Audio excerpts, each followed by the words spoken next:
What's happening, what's happening, what's happening? Of course, you know it's your boy B-Hop Radio Shout in, stepping in the building. I got one of my favorite R&B singers in this thing, a legend and an icon in his own right. Case, what's good with it, boss? What up, yo? Man, feeling good, feeling great. First off, man, let me say thank you for spending some time chopping it up with a player in this thing today, man. It's my pleasure, my pleasure. Now, Case, I need you to take me to day one. What was that point in which that music bug hit you and you knew that it was going down? Was you singing first or was you writing first? No, I was singing. I don't ever remember not singing. Okay. Like I could sing since I was all my life. Yeah. There was always music in the house, always singing. So that's what I always wanted to do. When you started singing, were you in a group? Were you out there doing talent shows trying to get into the game? Was this a situation to where you already had the plug to just go ahead and slide up in there? How did you find yourself? I had the plug. I had to, I would do talent shows in school, talent shows in the neighborhood. Then I had a group, me and two other dudes. We was like, okay, I guess I'll be in a group now. Yeah. And then we did talent show, and then I wasn't with them no more. So just a whole bunch of stuff. And then I was just by myself. I started working on a demo, and then I got another group. It was a duo, me and my homeboy Brian. Yeah. And he left because he joined a group that already had a deal. So I was like, I'm gonna just stay by myself. So Brian was trying to pull a fast one at this time. No, he didn't even do it like that. He was like, they wanted me and him to join the group, and I was like, nah. And he was like, you know, I think his girl at the time was pregnant. Yeah. And he was like, yeah, I was like, go ahead, B, it's all love. And he's still one of my best friends to this day, actually. How the hell did you find yourself on Def Jam as an R&B artist at a time where they was reigning supreme as a hip-hop label? Because they wanted to get in R&B. Okay.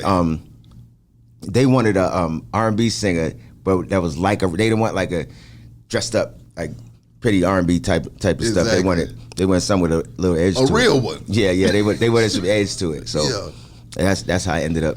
What was that like being on that label though, man? Because by that time it was already set in stone that it was a legendary situation that you was joining. So I mean, what was that like for you getting in there? And then also marrying hip hop and R&B at the same time too. Well, the good thing about it is that it's a hip hop label and I'm doing R&B and that was at a time when it was all coming together. Yeah. The bad thing is that we was all learning at the same time. So they just getting into R&B because the only thing that they had was Montel Jordan. Yeah. And they had one other group that never really took off. And so they trying to figure their way out, and I'm a new artist, so you know, we both just out there. My God, but then you came with that Touch Me, Tease Me, man. What was that like when that song hit and went crazy as hell? It was crazy to me because I don't like fast music. What? So I can hear it and not know if it's good or not. I always gotta ask everybody else, yo, it's good? It's like, yeah, it's dope. Yeah. So when they put it out, I just watch the reaction. I'm like, yeah, okay, I like it. So, when it got the party started, though, man, you got Foxy Brown on there coming with the bars. How was your collaboration with getting Foxy on that thing? How did she even get on there? Was she on there planned? Or no. Actually, we just did the record. Yeah. And then after we was done, we was like, we need a rapper, but I want to get a female. So we went through like a whole list. Like, okay, Lauryn Hill, Left Eye, this one, that one. Then we was talking about it in Def Jam, and Foxy had just came out on the Who Shot You remix, and he was like, you getting who? Fuck that. He was like, you put Foxy, and we was like, you know, it's a no-brainer. She's right here on the label with us. Yeah. Like, but we weren't even thinking about it. What was that like having a hit single up under your belt, and how did that change your life? Oh, it changed everything.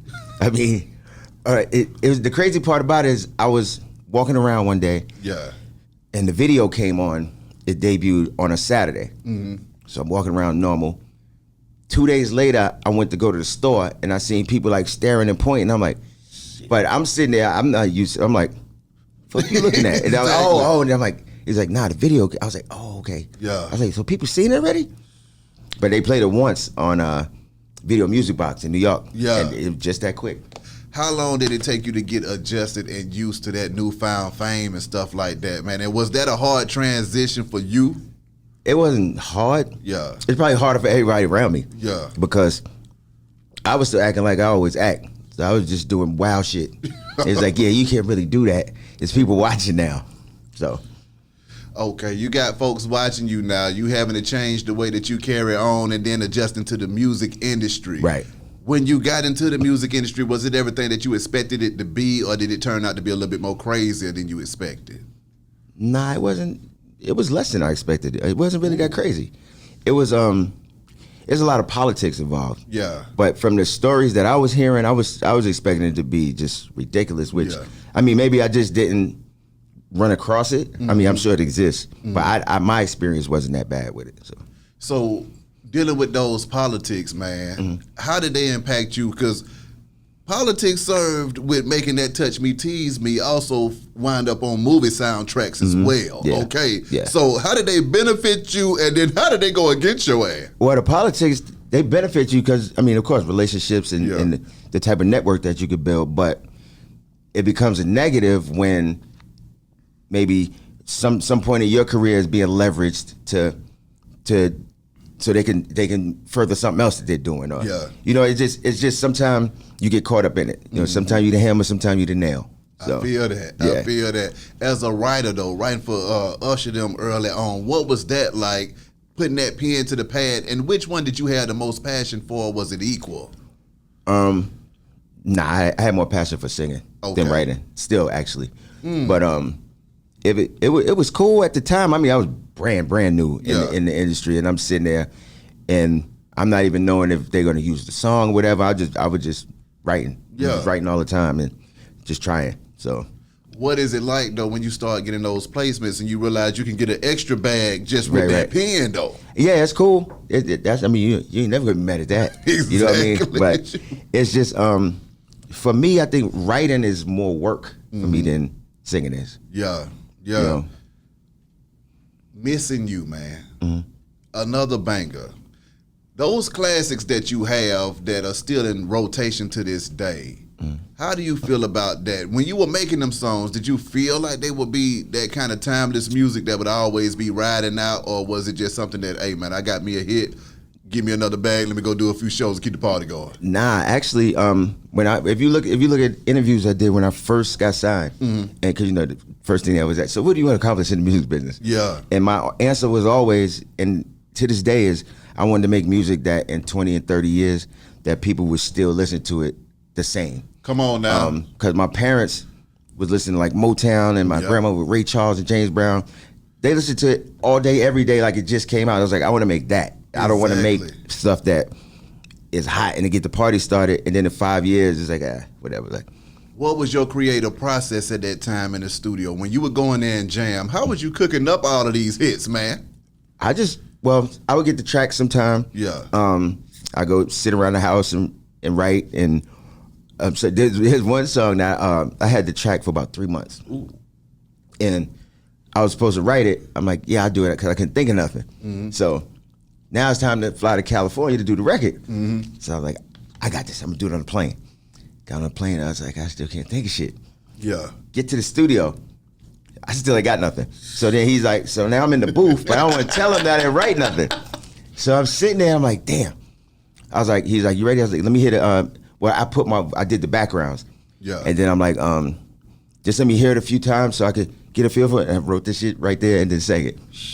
And I told him later that I just wrote it, just not in the booth. But who were some of your favorite artists working with though, man? Because you don't work with everybody in this thing, Case. What were those sessions that you felt like it was just going down in that thing? Me and Joe, when we did Faded Pictures. Yeah. That was a fun session. We had dice game in the corner. We had strippers. We had it was all type of foolishness going on. But that session was fun. The Best Man session was fun. Yeah. With Jimmy Jam and Terry Lewis, and just because we was all just excited to be working with them. What was that like though? Because you got the Best Man situation going on, and then all of y'all boys were just handling business at that time in R&B, and then you got Jimmy Jam and Terry Lewis in the building. Jam and Terry Lewis, what the hell was that energy like in there?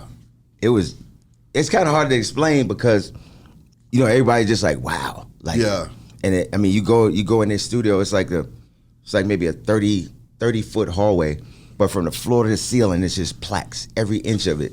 And there was you had camera phones then or else out of it, but you can't even read them all because there's too many of them. But you start seeing stuff that they did, stuff that I didn't even know that they did. Damn.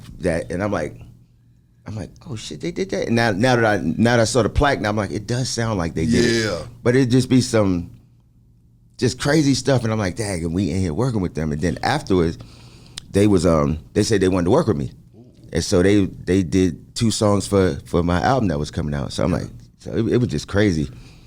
What is that like, though, in the studio and all of y'all in there collabing and vibing? I mean, what was that chemistry like? Was there anybody in there that you was like, all right, you about to fuck it up for everybody? Or was supposed to really putting the smack down in the studio? Yeah, that's what you got to do with stuff like that. And that's what we did. Like, everybody, it's like a healthy competition. Yeah.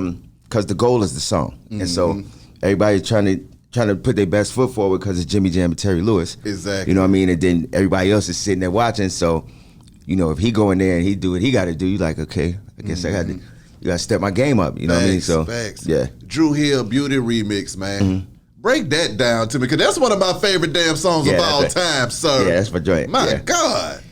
We just, the song was done, and then me and Nokia were good friends. I spoke to him a little while ago, matter of fact. Yes, sir.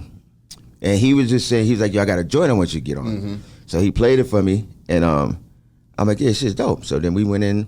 I think we did 2 songs that night, matter of fact, because me and him wrote a lot of stuff together. Yeah. And it was during one of our writing sessions, and he was like, just tomorrow we'll do this Beauty remix. So he said he want to do a remix for it. So what was that like, having another hit with the fellas again? And it's like, okay, I'm going from hit to hit around this thing, and I can't be stopped. That's the goal. That's the goal. That's the goal. Come on, and then break that down to me, though. What is that feeling for you? Is it a situation to where you're trying to maintain your humility throughout it all? Is it a situation that you understand what the plan is and you just going with the punches? Were you feeling overwhelmed at all during any of that time? Nah, I never had a problem with humility because I used to be homeless. Oh, so shit. I know what that's like. So exactly. I've never been that type of person. Yeah. Now I might talk shit sometimes. Yeah. But, you know. But it was never really overwhelming. It's just sometimes, like, stuff like that hits me in phases. That's how I react to stuff anyway. So I could be cool, then just sit there and be like, oh shit. And then it's back to, it was just crazy for me though. Coming from being homeless to having all of these women passing out all over the place screaming your name, how did you deal with that transition? That part was weird. Yeah. No, I literally saw, we was in North Carolina. And somebody had it on video. I don't know where the video is now, but so there's this girl, she kept coming down to the front and she was blowing kisses. I was singing. So I blew one back to her finally, and she just passed out, like straight flat out. And the crowd just looked, and my bodyguard at the time, you see him on the video, like he's like looking, he's like, and he went to he's like, and they brought her backstage afterwards. That type of stuff is crazy to me. I mean, fan experiences, man. I mean, when you talk to people and they talk about how your music touched them and changed them and stuff like that, how does that make you feel on the inside, knowing the point that you was at when you was creating that music and seeing the outcome at it at the same time? It's humbling. Yeah. A lot of times I have a hard time accepting like stuff like that because I know how I look at people. Like when I met Stevie Wonder, like, so for somebody to look at me, you know, it's hard for me to make that connection, but I appreciate it because, you know, I try to make music from my heart, and I want people to enjoy it. Like I said, I want people to enjoy it when they're young, when they're old, and put your kids onto it and all that type of thing. As a man that grew up jamming and listening to Stevie, what was that like when you came across Stevie Wonder in this thing? Oh, I made a bitch out myself. So I ain't gonna lie. I'll tell you. Bring it out you. I did that. I made a bitch out myself when I met Michael Jackson. Shit. But yeah, Stevie Wonder, they was like, yo, you need to go meet Stevie Wonder. So I'm like, all right, cool. We was at YA from Boys to Men's birthday party. So I'm like, all right, wait, let me get one more shot first. So I get a shot. Let me smoke a cigarette. Yeah, all right, one more. Yeah. So I went through that for about 5 minutes. So we sitting there and we talking. He was like, oh yeah, Case. Yeah, we heard your song in the car. And he starts singing Happily Ever After. Ooh. So now we sitting there like they take the picture and we talking. And you know, I get to a point where the conversation is over. And I'm like, yo, let his hand go. Because we was still from the picture. But in my head, I'm like, yo, let his hand go. And then I was like, I can't. And then I'm like just sitting there, like, yo, let this nigga's hand go, yo. I'm like, And then I was just like, As a matter of fact, I think I called somebody that was with me. Yeah. It's like, yo, I gotta go. He was like, and then I just left. But I was stuck. I went home. Yeah. I got home like 3 a.m. So I had all my Stevie Wonder records out on the bed, and I had it blasting in the house. I'm calling everybody I could think of. I blew my mom's phone up. Now I wasn't thinking. Till the next morning, she called cursing me out. She's like, I thought something happened. She's like, you blowing my phone up at 4 a.m. I'm like, oh yeah, my bad. My God. Yeah, I couldn't let his hand go. But Stevie talking about Happily Ever After, which was another one of those songs that is getting played at every wedding. From that point it was made until today. What was that like when Stevie told you that you had one of them Stevie records? Oh, it was over. That's what I'm saying. I was stuck. And he started singing. I was like, yo, he's singing my song, yo. I'm like, that was just crazy for me. Michael Jackson, MJ. Now, don't nobody get a chance to meet Michael. That was my imaginary friend when I was a kid. It's like literally. When I was a kid, Michael Jackson was my imaginary friend. When you pulled up on Michael, what was that experience like, man? That was embarrassing. That was embarrassing. Because he was in a hotel suite, and so there's some people there that I knew that knew him, so we there, so he's like talking, shaking my hand, whatever, he's like, nice meeting you, blah, blah, blah, and nothing wouldn't come out. So I'm just sitting there, and then he went finished what he was doing, and I'm just standing in the corner. I'm like, and then I just left. And then as soon as I left, everything that I wanted to say just started coming out of but I couldn't say nothing. Like, I was stuck. When you saw Michael, did he seem like everything you thought he was going to be when you saw him, or did he have that aura that was so damn strong that it caused you to shut down? Yo, he didn't even walk over to me. Like, he floated. Like, I swear to God, like, he just went like that, and then he just floated over there. Living it up, man. Another one of those classics during a time to where, see, Case, you like to do this R&B, but don't get it messed up. You like to get the party started too, man. Yeah. What's crazy is that we recorded Living It Up on Wednesday, and I recorded Missing You on Friday. So, yeah, that was a good week. And both of them got nominated for Grammys. So, yeah, that was a good week that week. Jamming with Jai, what was that like? And then take me in there with Missy. With Jai, I mean, we used to hang out all the time. So it was cool. Like, I would show up at his sessions, he'd show up at mine. So it was just fun. We always just had fun. We'd go to the clubs, and even that time we did Living It Up. We went to the club for like 2 days. Yeah, we lived it up. We got kicked out the hotel. Yeah. So yeah. Missing You going crazy as well, man. Break that joint down to me.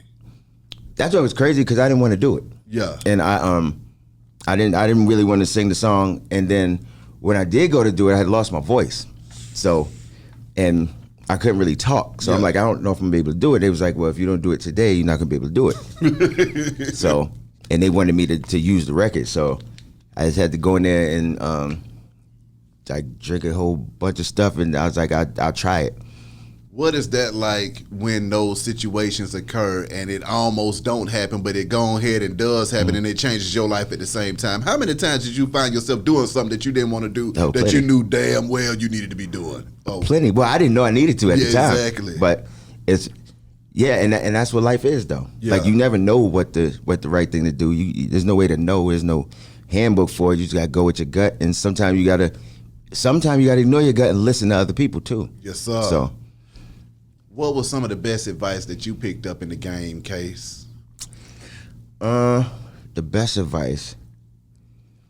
Well, what I would say, and this was Charlie Wilson told me this when I was starting to not really want to do it no more. He was like, yeah, don't, because the business can sometimes, it's the music business, but the business part of it can sometimes make you not love the music part of it.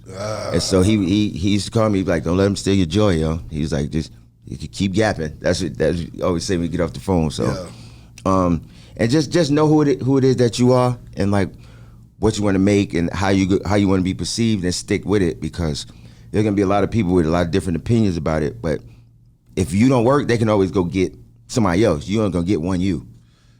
How were you able to rekindle that flame and find that joy back, though, Case? It was, my grandmother passed away in May of '09, and she was like really, I mean, from the time we was babies, she had me doing concerts for company. Yeah. And all the grandkids had to know all Ray Charles and all James Brown. And She wasn't having it. And so she passed away in May of 2009, and then Michael Jackson passed in June of 2009. And so between the two of them, what that made me do is to go back and I'm reminiscing. So I'm listening to the music that I used to listen to at my grandmother's house. Yeah. And Michael Jackson, which from birth, that was like my hero. Exactly. And so going back to the essence of what got me into music is what sparked it back up. I started having them feelings again. For those that get into the music industry and you have to start dealing with those politics, man, how do you navigate that when you got the powers that be and these principalities that be on some bullshit and you like, hey, man, it ain't got to be this difficult? There's actually no answer for that.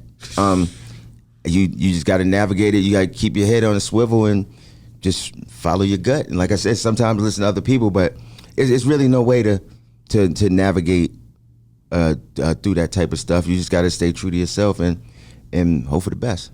What was your favorite time during your career where you felt like you was having a damn good time at it, though? When I was having the best time was probably 99. Maybe 99, 2000. Okay.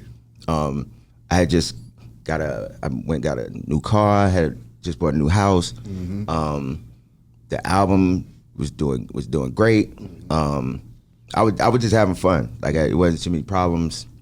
Like it was just fun at that point, and I'm like, okay. And I was working on the next album, and that was the most fun ever. Was working on that third album. What was it that made it so damn fun working on that third album? Because the producer I was working with Redhead Kingpin. Okay. And he lived up the street from me. Okay. And our chemistry musically, I've never had that with anybody. Like to this day we have it, and it wasn't work at all. It was just like it was fun, and it felt like I was making the type of music. The music I was making on that album made me feel the way the music that I loved made me feel. So when we think about Case and that R&B music, man, and just the aura that you gave off during that time, and just the way celebrity was at that time. You didn't have all of this internet and stuff that you got now. So thank God, though. Boy, good thing we had no camera phones back then. What was that like in the midst of that when that circle was small and folks was not getting in the game? Right. And then if they did get in the game, they didn't last long unless they were Case. Right. Yeah. I mean, it was different, like you said. Like it wasn't no social media. It was a lot of fuckery going on. Like it was just. Cause I mean, it's not like now. It's like I don't know how I would function like that if I was like one of these young kids with every move you make is being recorded, and a lot of times it's them recording it. Yeah. Like I'm like their damn self. Yeah, you record it yourself. So, was it any danger being that famous and popular? And then how did you deal with the money when it came in? I mean, the danger is always there. You know what I mean? As long as, because you got to think about where we come from. Yeah. You know what I mean? And so the people that we know, you know, most of them are still there. And so that's something you got to navigate. But in the money part, I figured that out. Because I'm like, okay. I did go crazy at first. But and then finally I figured it out. So. After doing all of that stuff on Def Jam and then going independent, what was that like when you started doing your own thing? It was good creatively. Yeah. But it was a lot of work doing it. Because, you know, the other way, you got the machine behind you. I see what you're saying. And there's so much stuff that you don't know or realize is going on until you have to do it yourself. Thanks. So, but creatively, I didn't have to worry about, well, they want you to do this and, you know, them pushing for a certain record or a certain producer or whatever. Excuse me. Yeah, I just if I like it, I'm doing it. If I don't like it, I don't do it. So that part of it was liberating because you just do whatever you want. If I want to make an album in Spanish, I can make it. I don't even speak Spanish. Come on now, exactly. So what would this Case, hindsight 2020, tell young Case? I would probably tell young Case to think things through a little more. A lot of times, actually, I can tell myself that now sometimes because a lot of times I'll do stuff and I'll be like, you know, sometimes you need to pump the brakes and just look over the landscape and then figure out your next move instead of just reacting. Yeah. You know what I mean? So. Yeah. When you say you find yourself reacting sometime, man, I mean, how do you balance that? And what are some of the times that you care to share that you reacted a little too quick and you was thinking to yourself, well, I might should have waited before I cut up? Well, no, just like it could be something simple, like, okay, they fucked up the record. That it was supposed to be out, it was about to be number one, and they dropped the ball.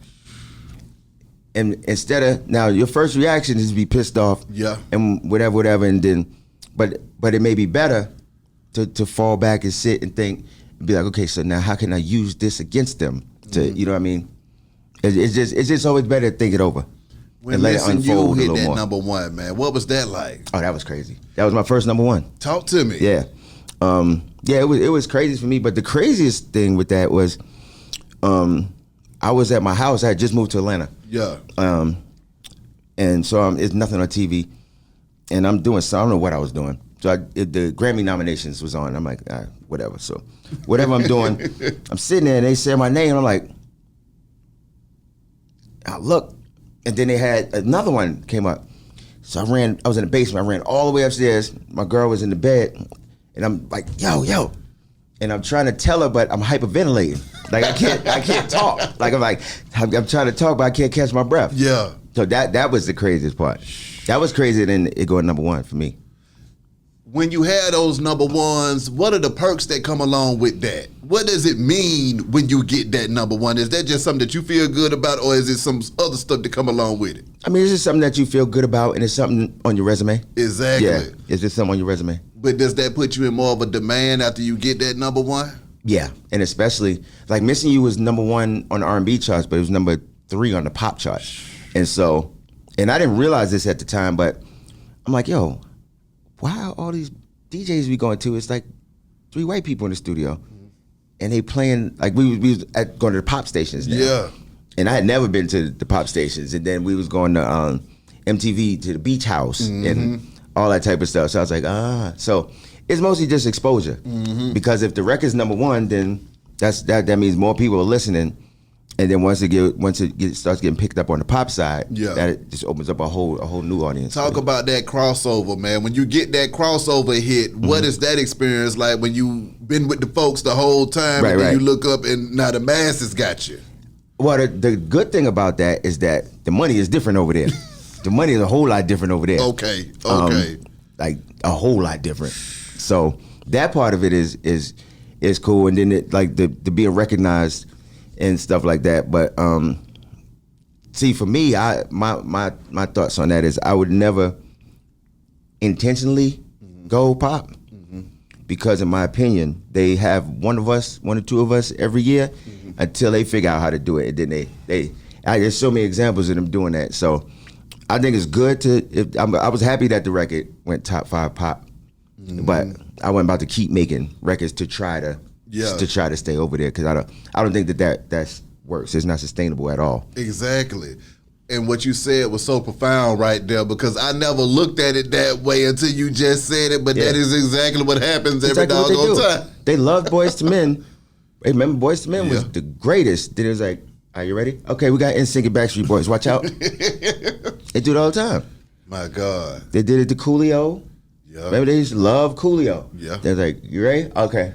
Eminem, whoever else, they do it all the time. So, when it comes to just understanding the industry for what it is, man, what are some of the harsh realities that somebody might need to recognize before they get into it, before they go in there and lose their damn mind? Oh, that it's usually a short shelf life, and also that most of these people are not your friends. They're here to do a job, and you gotta not take a lot of stuff personal. And it could be rough. It could be harsh. You know what I mean? Because you might think, like, when they need you and you're doing good or whatever, you know, everybody's your best friend. That, hey, you wanna drive my car? Yeah, you can take it for the weekend. You know what I mean? Yeah, you can stay at my house. I got a mansion in West Name. And then when you start falling off, they don't answer the phone. I've seen that happen. Yeah. And so you just gotta recognize it for what it is.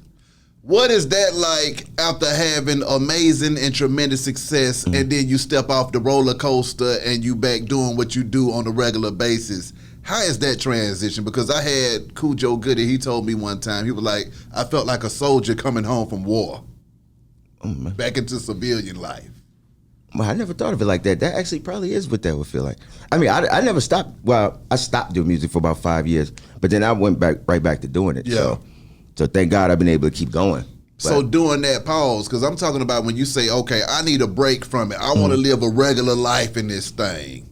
But see that when I took that break, it wasn't that. Okay. It wasn't a regular. I wasn't doing nothing but going to every strip club in Atlanta and getting fucked up every night. And bringing chicks to the crib, and then do it over again tomorrow. So I would, and I, like during that time, I wasn't even really doing shows either. Yeah. So I wouldn't call it civilian life, but it was. I would chill. I was just having fun. I was like, okay, I'm just gonna chill and have fun. So with that being said, just the fun without the industry, then what is that life like? Not having to work, and you thinking to yourself, I'm just gonna enjoy my life. Is like that 5 years? Is that what you was working for to be able to enjoy them 5 years? No, actually, it just happened like that. I just decided that. Like I was just done with that part of it, and then like I said, I just got here. Yeah. And I'm like, you know what? I'm chilling. And then it just turned into like 2-3 years that I don't really remember too much. And then it was like, you know what I mean? And then it just gradually went back. But that wasn't the plan at all. Yeah. No. Moving down here from New York, what was that like? It was cool. I'm not big on change, so it took me a long time. And then my kids were here, so I was like, okay. You know what? I was like, all right, I'm gonna do it. And then when I came, it took me a quick second to get used to, and then it was fun. It was fun. Exactly. Moving forward, Case, what do you got to say to your fans that just love you to death, man, and they waiting on more music from Case, they waiting on the next show, and then also, how did you survive COVID? I had COVID on my birthday last year. Are you serious? Yeah. Did it almost take you out? Did it feel like a little cold? It felt like I had a cold for 2 days, and on the third day I was back to normal. The only thing that happened after that is for like maybe 2-3 weeks I couldn't smell, I couldn't taste. Yeah. But I was fine. After 2 days I was fine. What was that like having COVID, and then during that time in Atlanta it was going to fuck down with all of these riots and everything going on, man? What was going through your mind in 2020? I'm like, this is some wild shit. Like 2020 was wild. Yeah. And the crazy part is everybody was like, I can't wait till 2021. 2021 ain't no better. It's still wild. Yeah, it ain't no better. And it's about to get crazy. Yeah, that's what I'm saying. So it ain't.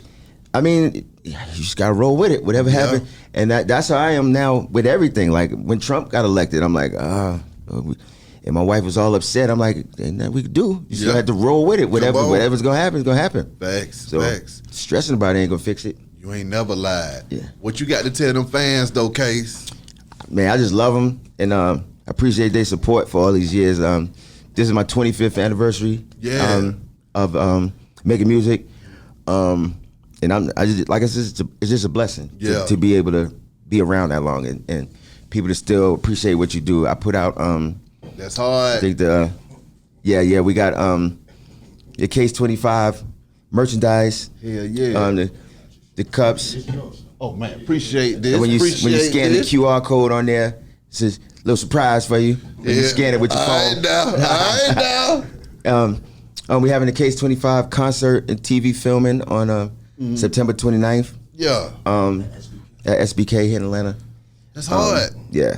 Okay, so now Case 25, man, break that down to me, man. How do you feel having this 25th anniversary and this thing and about to do it big in the city? It's crazy.